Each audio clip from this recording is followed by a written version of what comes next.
Hi everyone. ఈరోజు మనం discuss చేసుకోబోతున్నటువంటి topic ఎక్సెల్‌లో కామన్‌గా మనకు ఎదురయ్యేటటువంటి ఎర్రర్ మెసేజెస్ అన్నమాట. ఇక్కడ చూడండి మనకి ఇవి జనరల్‌గా మనకి ఎదురయ్యేటటువంటి ఎర్రర్ మెసేజెస్. అవేంటంటే not available, okay, invalid value, reference missing, అలాగే can't find any name and divisible by zero error. Okay, next వచ్చి డిస్ప్లే చేయలేకపోవడం, నెక్స్ట్ నల్ రిఫరెన్స్లు రావడం, నెక్స్ట్ ఏమో ఇన్వాలిడ్ నెంబర్ ఎర్రర్ అనమాట. ఇవి కామన్గా మనకి ఎక్సెల్ వాడుతున్నప్పుడు, ఫార్ములాస్ వాడుతున్నప్పుడు వచ్చేటటువంటి ఎర్రర్ మెసేజెస్. ఇవి అసలు ఎందుకు వస్తాయి, వీటిని ఎలా రెక్టిఫై చేసుకోవాలనేది ఒక్కొక్క దాని గురించి తెలుసుకుందాం. ఫస్ట్ వచ్చేటప్పటికి మనకి నాట్ అవైలబుల్ గురించి తెలుసుకుందాం దీని గురించి. ఓకే, సో మనకి ఈ ఎర్రర్ మెసేజ్ ఇక్కడ #n బై ఏ అని వచ్చిందంటే అది నాట్ అవైలబుల్ అనేటటువంటి ఒక ఎర్రర్ అనమాట. ఇది ఎందుకు వస్తుంది అంటే, ఫర్ ఎగ్జాంపుల్ మన దగ్గర ఒక లిస్ట్ ఆఫ్ వాల్యూస్ ఉన్నాయి. ఓకే, 1 నుంచి 5 వరకు. ఇప్పుడు మనం మ్యాచ్ కానీ, అంటే వి లుకప్స్ కానీ, ఎక్స్ లుకప్ కానీ, హెచ్ లుకప్ కానీ, లేదంటే ఫైండ్ కానీ, మ్యాచ్ ఇట్లాంటి ఫంక్షన్స్ వాడినప్పుడు మనం ఈ లిస్ట్లోంచి ఏదైనా ఒక ఐటమ్ ఉందా లేదా అనేది మనం చెక్ చేసుకోవచ్చు. సో మ్యాచ్ నాకేం కావాలంటే దీంట్లో 1 అనేది ఉందా లేదా అనేది చెక్ చేసుకోవచ్చు కదా. ఇట్లాగా చూడండి, మ్యాచ్ నాకు ఏమైతే ఐడెంటిఫై అవ్వాలో అది J2 J6 అంటే ఈ లిస్ట్లో 1 ఉందా లేదా. అలాగే 2 సెట్ చేశారనుకోండి, 2 ఉంది. సో ఇప్పుడు నేను సెర్చ్ చేయాల్సిన ఐటమ్ని ఏం చేస్తానంటే ఏని సెట్ చేస్తున్నాను. చూడండి ఇక్కడ ఏని సెట్ చేస్తున్నాను. ఇక్కడ చూడండి n/a అంటే నేను ఏదైతే సెర్చ్ చేద్దాం అనుకుంటున్నాను, ఏదైతే మ్యాచ్ చేద్దాం అనుకుంటున్నానో అది ఈ లిస్ట్లో అసలు లేనే లేదు, అంటే నాట్ అవైలబుల్ అనమాట.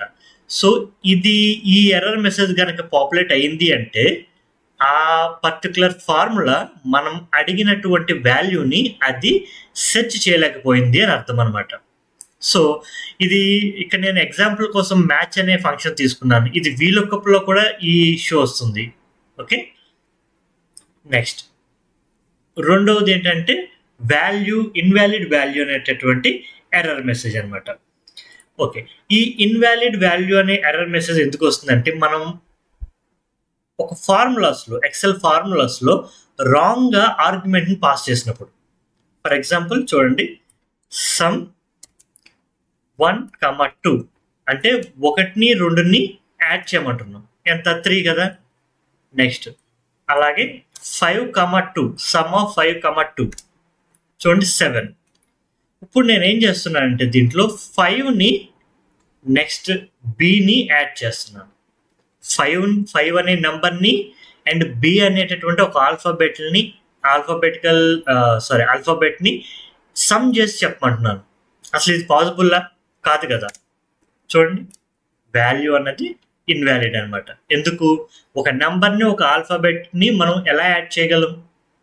సో ఇలాంటప్పుడు మనం అందులో ఉన్నటువంటి ఆర్గ్యుమెంట్స్ ఏ ఉన్నాయో అవి చెక్ చేసుకుని వాటిని మనం కరెక్ట్ చేసుకోవాలన్నమాట, ఈ ఎర్రర్ వస్తాయి. ఓకేనా? అందుకని ఇది ఇన్వాలిడ్ వాల్యూ అనేటటువంటి ఎర్రర్ మెసేజ్ పాపులేట్ అవుతుంది. నెక్స్ట్ వచ్చేటప్పటికి రిఫరెన్స్ అనమాట. ఈ రిఫరెన్స్ అనేది ఎందుకు వస్తుంది అంటే, ఫర్ ఎగ్జాంపుల్ చూడండి, ఇక్కడ నేను is equal to some of, నేను ఇవన్నీ కూడా యాడ్ చేస్తున్నాను. ఓకే, సో ఈ ఫార్ములా చూడండి, some of J2 to J6 అన్నాడు. అంటే ఇక్కడ నుంచి ఇక్కడ వరకు దాన్ని రిఫరెన్స్ ఇచ్చాం. ఇప్పుడు నేను ఈ జేని కనుక డెలీట్ చేసేసాను అనుకోండి, ఈ కాలం మొత్తాన్ని డెలీట్ చేస్తే అప్పుడు ఏమవుతుంది, ఈ కే అని కాలంలో ఉన్నది కాస్త ఇటువైపు వచ్చేస్తుంది. రైట్? చూడండి ఒకసారి ఫార్ములా చూడండి, సమ్ ఆఫ్ J2 J6 ఇక్కడ ఉంది. రైట్? ఇవి రిఫరెన్స్లు అనమాట. ఇప్పుడు నేను ఈ రిఫరెన్స్లని డెలీట్ చేస్తున్నాను. చూడండి, అప్పుడు ఇక్కడి నుంచి కేలో ఉన్న ఆ ఫార్ములా కాస్త జేలోకి వచ్చింది. ఇదివరకు ఫార్ములాలో ఉంది J2 J6 ఉంది, కానీ అదే పొజిషన్కి ఇది మూవ్ అయిపోవడం వల్ల అసలు రిఫరెన్స్ మొత్తం కొలాప్స్ అయిపోయింది. ఇలాగా దానికి కావాల్సిన మనం ఇచ్చినట్టు రిఫరెన్స్ అది ఐడెంటిఫై చేయలేకపోతే, అంటే ఆ రిఫరెన్స్ తర్వాత మనం డిలీట్ చేసినప్పుడు ఈ ఎర్రర్ మెసేజ్ అనేది పాపులేట్ అవుతుంది అనమాట. ఓకేనా? సో రిఫరెన్స్ ఇష్యూస్ ఎప్పుడన్నా వచ్చినప్పుడు ఈ ఎర్రర్ మెసేజ్ అనేది పాపులేట్ అవుతుంది. నెక్స్ట్ వచ్చేటప్పటికి నేమ్. ఈ నేమ్ ఏంటంటే మనం ఏదైనా ఫార్ములాని తప్పుగా ఇస్తే, ఇందాక ఇక్కడ వాల్యూలో ఏంటి, ఆ ఫార్ములాలో ఆర్గ్యుమెంట్స్ తప్పు అవుతాయి, కానీ ఇక్కడ ఆ ఫార్ములాయే తప్పు అయితే మనకి ఈ నేమ్ అనేటటువంటి ఎర్రర్ మెసేజ్ పాపులేట్ అవుతుంది. ఫర్ ఎగ్జాంపుల్ చూడండి, ఇందాక ఎగ్జాంపుల్ 1, 2 సమ్ 1, 2 అన్నాను, నాకు ఆన్సర్ వచ్చింది 3 అని. ఇక్కడ సమ్ స్పెల్లింగే నేను తప్పిస్తాను. చూడండి, నేమే తప్పు అంటుంది. ఎందుకు? ఆ ఫార్ములాయే తప్పు అనమాట. ఫార్ములా మనం మొత్తానికి పేరు తప్పించాం. ఇది మాత్రమే కాదు, మనం డైరెక్ట్గా సమ్ ఎలా చేస్తాం, 1+2 చేస్తాం కదా ఇట్లాగా. ఇప్పుడు కూడా మనం దీనిని ఇక్కడ ఫార్ములా లేదు కాబట్టి డైరెక్ట్గానే మనం ఆ ఎంటైర్ ఫార్ములా = 1+a ఇచ్చినా సరే అది తప్పుగానే తీసుకుంటుంది. ఇక్కడ ఒక ఫంక్షన్ వాడాం, సమ్ అనే ఫంక్షన్ని, బట్ స్పెల్లింగ్ మిస్టేక్ ఇచ్చాం కాబట్టి ఇన్వాలిడ్ నేమ్ వచ్చింది. ఇక్కడ మనం డైరెక్ట్గా అది ఒక ఫంక్షన్ లా కాకుండా డైరెక్ట్గా మనం ఆపరేటర్ని యూజ్ చేసి ఇచ్చాము, అది కూడా తప్పుగా ఇచ్చాము. ఒక నెంబర్ని ఒక ఆల్ఫాబెట్ని యాడ్ చేయమని. సో ఇటువంటి సందర్భాల్లో నేమ్ అనే ఇష్యూ వస్తుంది. సో ఇక్కడ నేమ్ అనే ఇన్వాలిడ్ నేమ్కి నెక్స్ట్ ఇన్వాలిడ్ వాల్యూకి మధ్య ఉన్న డిఫరెన్స్ ఏంటి? ఇన్వాలిడ్ వాల్యూ అనేది ఎప్పుడు వస్తుంది? ఆర్గ్యుమెంట్స్లో రాంగ్ ఉంటే వస్తుంది. ఇన్వాలిడ్ నేమ్ అన్నది ఫార్ములాలోనే రాంగ్ ఉంటే వస్తుంది అనమాట. ఓకే, నెక్స్ట్ div/0 అంటే డివైడెడ్ బై 0 ఇష్యూ అనమాట. ఇది జనరల్గా మ్యాథమెటిక్స్లో ఎప్పుడు వచ్చే ఎర్రర్. మనకి ఎప్పుడూ కూడా ఏ నంబర్ని కూడా మనం 0తో డివైడ్ చేయలేము. చూడండి, ఫార్ములా ఎప్పుడూ కూడా ఏ నంబర్ని 0తో డివైడ్ చేయలేం. 100/0 అంటే చూడండి ఇష్యూ వస్తుంది. అదే ఏదైనా నెంబర్ ఇస్తే కరెక్ట్గా మనకి అది క్యాలిక్యులేట్ అవుతుంది, కానీ 0తో మాత్రం అవ్వదు. నెక్స్ట్ వన్ వచ్చేటప్పటికి కాంట్ డిస్ప్లే వాల్యూ. ఈ కాంట్ డిస్ప్లే వాల్యూ అంటే ఏంటంటే, మనం ఈ సెల్ ఈ లెంత్ చూసారా, విడ్త్ ఎంత ఉంది, దీనికంటే ఎక్కువ వాల్యూ ఇచ్చేసినప్పుడు మనం అది ఆ స్పెసిఫైడ్ అంతవరకే ఉండాలి అనుకుంటే అది డిస్ప్లే చేయలేకపోతే వచ్చేటటువంటి ఎర్రర్ అనమాట. మీకు ఒక చిన్న ఎగ్జాంపుల్ ఇస్తాను. ఓకే, ఇవాళ date June 2024 space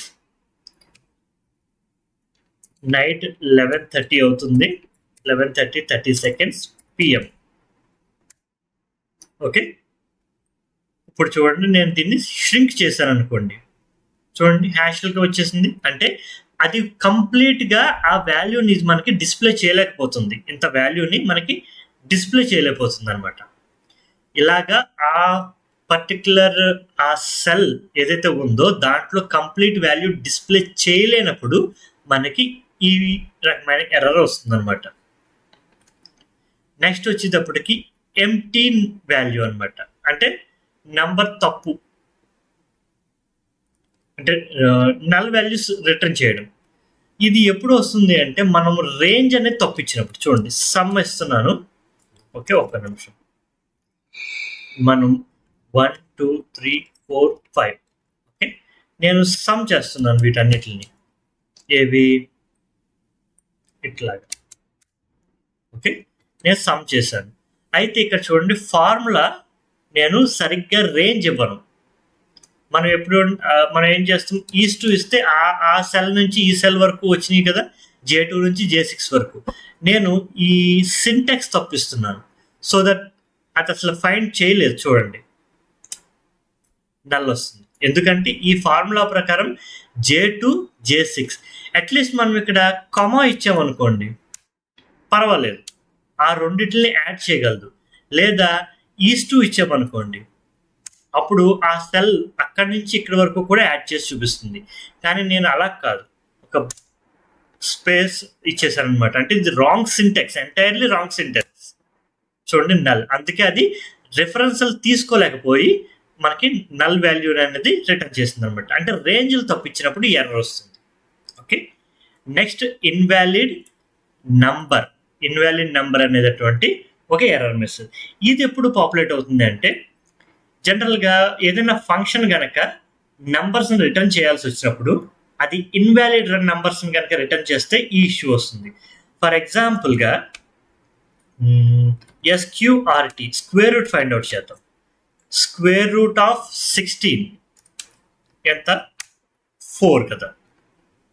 16కి square root 4. But -16 నెగిటివ్కి స్క్వేర్ రూట్ చేయగలమా? చేయలేం, ఎందుకంటే అది ఇన్వాలిడ్ నెంబర్ అవుతుంది కాబట్టి. ఒక నెగిటివ్ నెంబర్కి స్క్వేర్ రూట్ అనేది జనరేట్ అవ్వదు.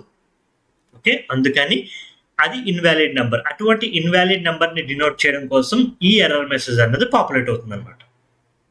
ఓకే, ఇది మాత్రమే కాదు, ఇప్పుడు వెరీ హ్యూజ్ నెంబర్ అంటే దాని లిమిట్లో లేనటువంటి నెంబర్ని కూడా ఇది ఇన్వాలిడ్ నెంబర్ కింద చూస్తుంది ఈ ఎక్సెల్. ఎట్లా అంటే పవర్ ఆఫ్ 2,3 అంటే 2 to the power of 3 అంటే 2 into 2 into 2 అనమాట. చూడండి 8 కదా, 2 power of 3 కింద లెక్క. సో నేను చాలా పెద్ద నెంబర్లు ఇస్తాను, 1000 to the power of చూడండి 500. ఓకే, సో ఇవి మనకి ఎక్సెల్లో ఉన్నటువంటి ఎర్రర్ మెసేజెస్ అనమాట. సో ఇలాంటివి నెక్స్ట్ మంచి టాపిక్తో నెక్స్ట్ వీడియోలో మళ్ళీ కలుసుకుందాం. Thank you. మా కంటెంట్ మీకు నచ్చినట్లయితే లైక్ చేయండి, షేర్ చేయండి, ఇంకా సబ్స్క్రైబ్ కూడా చేసుకోండి.